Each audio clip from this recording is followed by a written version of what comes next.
मगाशी जो ग्रुपवरती मी बातमी टाकली त्याच्यामध्ये 133 जागांपैकी किती 133 जागांना 9,000 अर्ज आलेले आहेत.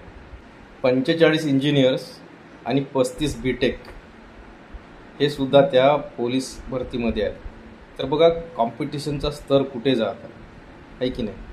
आणि मी सुद्धा जेव्हा तुम्हाला सांगतो, मी जो ग्रामसेवकची जी एक्झाम झाली होती आमची चंद्रपूर जिल्ह्याची, त्याच्यामध्ये आमच्या SC कॅटेगरीसाठी फक्त 2च जागा होत्या मुलांसाठी. एक महिलेसाठी होती आणि एक माजी सैनिकासाठी होती. कॅटेगरी मुलांसाठी फक्त 2च जागा होत्या आणि त्या दोनही जागेचं सिलेक्शन समान मार्कावर झाला, एकाच मार्कावर झाला. मला वाटते 148 काहीतरी तेवढं होतं त्या स्कोअरवरती. दोघांचंही सिलेक्शन त्या स्कोअरवरती झाला.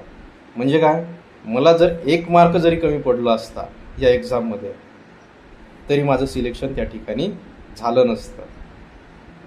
तो विचार करा कॉम्पिटिशनचा स्तर किती आहे. मग अशा याच्यामध्ये आपण किती फोकस केला पाहिजे आपल्या स्टडीवरती, आहे की नाही. पूर्ण फोकस आवश्यक आहे. म्हणजे याच्यामुळे घाबरून जायचं का, तर अजिबात नाही. घाबरून जाण्याची अजिबात आवश्यकता नाही आहे. परंतु मार्क्स कसे मला जास्तीत जास्त मिळतील, जास्तीत जास्त स्कोअर माझा कसा वाढेल याकडे लक्ष देणं आवश्यक आहे की नाही. आता मला माहीत होतं का की त्या स्कोअरवरती सिलेक्शन होणार आहे, नव्हतं माहीत ना. की प्रयत्न काय केला होता की मॅक्सिमम मार्क्स मला मिळाले पाहिजेत या येणाऱ्या एक्झाममध्ये, आहे की नाही, हा होता. आणि सर्वांनी फाईट करून शेवटी मॅक्सिमम मार्क्स पडले ते हे मार्क्स आमचे दोघांचे. अशा प्रकारे तुम्हाला सुद्धा अभ्यास करताना या सगळ्या याच्यामुळे कॉम्पिटिशन एवढं आहे ना तेवढं आहे, घाबरून जाण्याची आवश्यकता नाही आहे. परंतु एकदमच तुम्हाला लाईटली पण घेणं हे पण चुकीचं आहे. एक गोष्ट तुम्ही मान्यच करायला पाहिजे की कॉम्पिटिशन आहे. कॉम्पिटिशन नेहमी असणारच आहे, त्याचा विषयच नाही.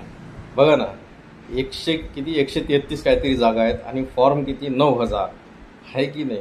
म्हणजे 9,000 लोकांनी अप्लाय केला आणि जागा 1,000 पण नाहीत, 500 पण नाहीत. परंतु या सर्व प्रकारामुळे घाबरून जाण्याची आवश्यकता नाही आहे किंवा कॉन्फिडन्स लूज करण्याची आवश्यकता नाही आहे. तुमचा प्रयत्न फक्त एकच असला पाहिजे की माझा स्कोअर मॅक्सिमम कसा येईल, मॅक्सिमम क्वेश्चन माझे आउट ऑफ करेक्ट कसे येतील. ठीक आहे. स्पर्धा तुमचं इम्प्रूव्हमेंट हे तुमच्याशीच, बाकीचं सोडून द्या. All the best.